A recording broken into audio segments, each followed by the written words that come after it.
Through aerial surveillance, we've seen the entirety of Puerto Rico. Some of the southwest and southeast sections of the island have had a little bit more sparse on-foot exploration, but it's the interior of the island that's presenting the biggest problem for us right now. The mountainous interior is where we're dedicating our efforts to try to get in with rotary wing support. The margins, so to speak, are now open to airports and seaports, so that's where we're freeing up some of that delivery. But again, back to the Jones Act question, we had, up until the waiver last night, enough capacity in U.S. flag vessels to get all the commodities necessary into the island. We just then ran into the priority challenge of distributing land-based commodities into the people. In this particular case, we had enough capacity of U.S. flag vessels to take more than or to exceed the requirement in need of diesel fuel and other commodities into Puerto Rico. What happened is, I think almost 17 or 18 days worth of, now what you're seeing, backlogged diesel fuel need in the island.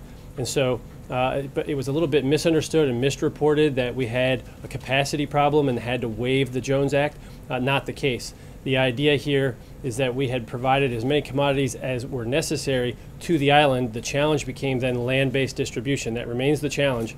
That remains the priority today. However, last night, Governor Rosello called me a little after 8 o'clock and said, at this point, to ensure that the additional needs are met as we move forward, it might be a good idea to proactively make sure that we pull out all the stops just in case that capacity problem ran into the requirement problem. I talked to the president. He thought that was absolutely the right thing to do and waived it right away. The changed move here on day 8 was to take that 3-star general and to put him there physically located in the field. I don't anticipate he'll stay there long, but he needs to get there, have his eyes on it, and make sure that he's comfortable with the interaction between his forces and the governor and the municipal forces, because it's a little bit of a different business plan model in the field and because it's unique and it's an island 1,100 or so miles away from the nearest land in Florida.